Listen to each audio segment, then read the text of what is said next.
So now it is time to install our slip pocket. We've got our zipper pocket all nice and done. So you're going to still need your ruler, your chalk or pen, your 9x10 piece for the slip pocket, and some clips and possibly some pins, depending on what you work best with.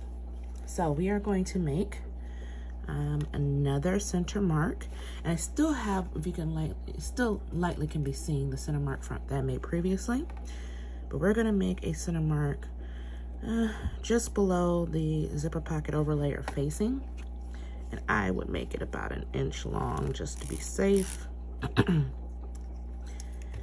And then we're going to make a crosshair for that 1 inch long line we just made. And we're gonna make that crosshair 1/2 inch down from the bottom of the overlay piece.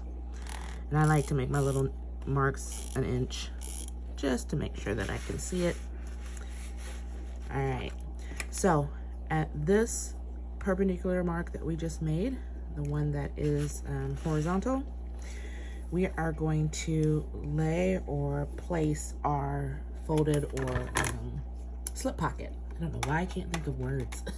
All right, so we can put this aside for now, our lining piece, and you're gonna grab your 9x10 slip pocket piece.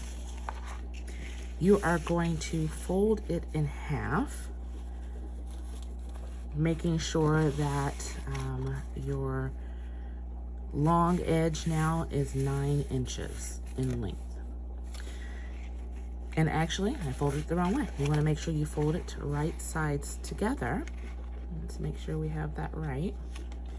There we go. Still being that the long edge is now 9 inches in length.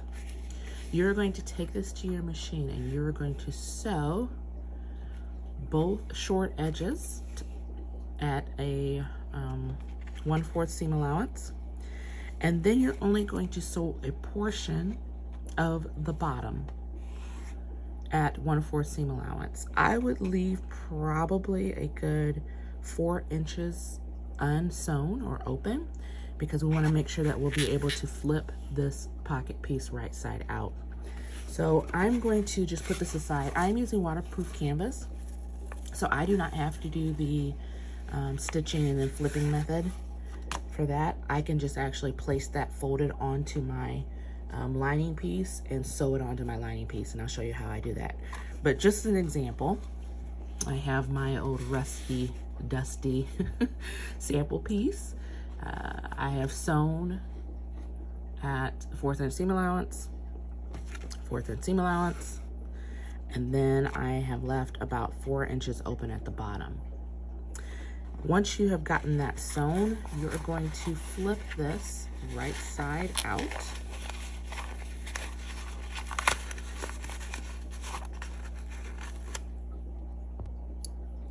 And once flipped right side out, you'll see that your opening at the bottom is there. You're gonna flip these ends in and either crease them if you're using waterproof canvas, if this is the method that you choose to use, or you can actually iron them to crease them, flipping them in by 1/4 of an inch, and then clip in place. You are not gonna sew this side closed just yet.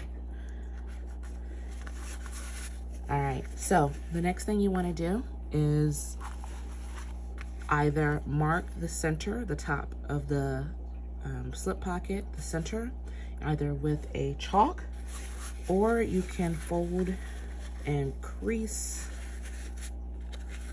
this piece just enough. I'm gonna turn on the light. It seems to have gotten a little dark. There we go. Just enough to make your center mark. I am gonna go ahead and add chalk right there, so that way it's visible on camera for you. There we go. So there's my center mark. Now you're gonna grab your lining piece, and you wanna make sure that you flip up your zipper pocket out of the way.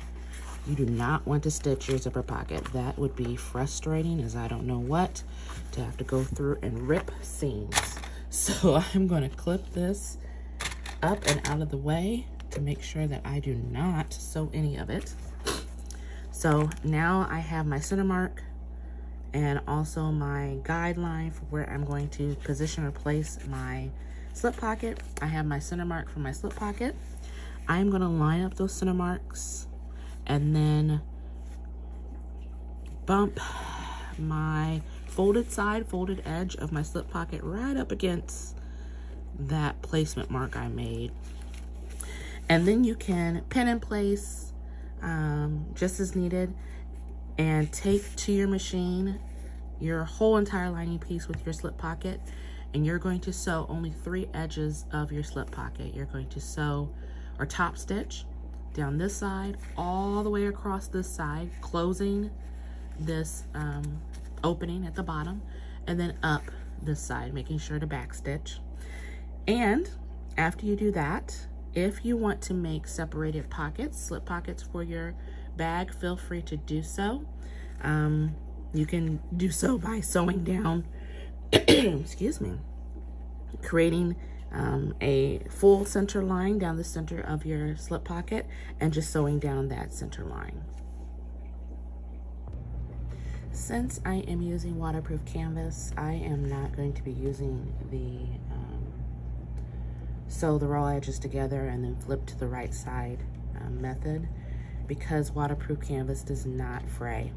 So I don't have to worry about hiding any of the raw edges, which is nice. That's why I love waterproof canvas so much. Also, it doesn't require interfacing.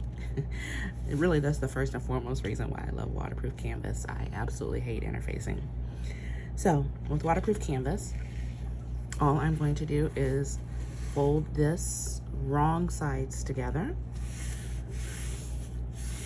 So that way I can have my folded edge still to create space as a pocket to still make it nice and thick.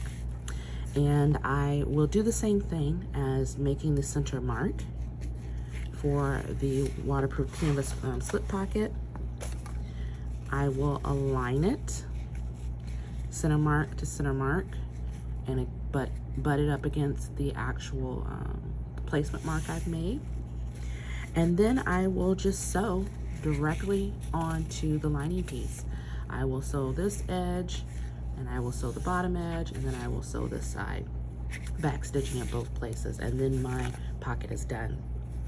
I'm actually going to add a little flare to my slip pocket.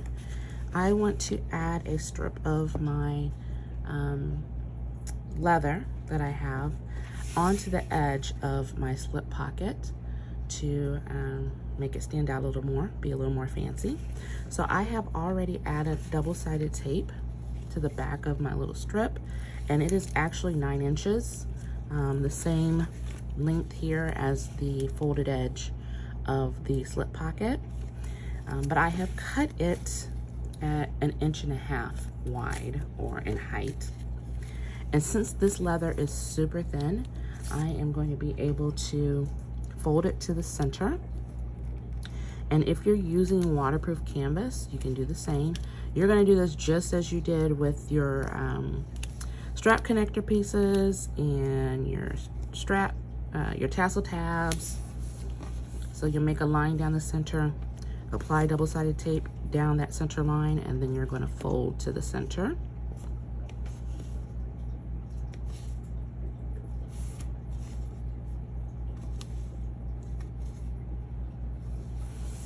All right, and then I am going to grab my waterproof canvas slip pocket piece.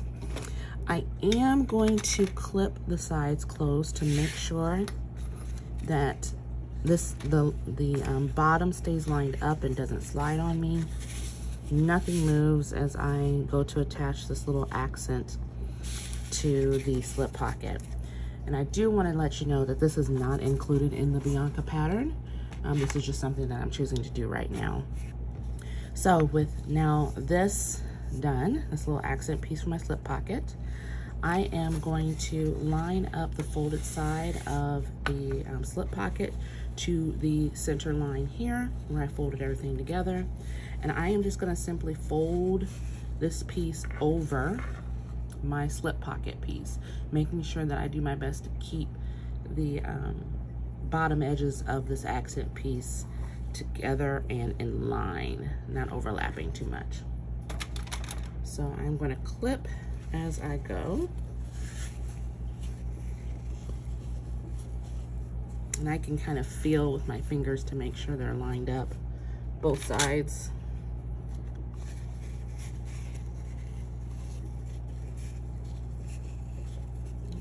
Looks good. And I'm going to make sure this edge is done. Like that. So there's my little accent piece for my slip pocket. Now what I'm going to do is I am going to top stitch, not from this edge, the folded edge. I'm going to top stitch from this bottom edge of my accent piece to make sure that it stays attached and this doesn't flip up. I'm going to top stitch along this edge right here. I'm going to take it to my sewing machine and I'll be right back. Okay, so I have finished adding my little accent strip to the top of my pocket, and I've made a very, very small mark at the top to show where my center is. So I'm going to add this to the lining now. I'm going to pin it in place.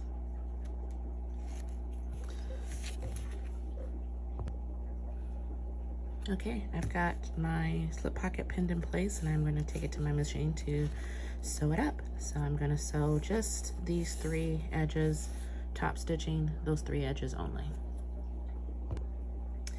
Okay, slip pocket is attached.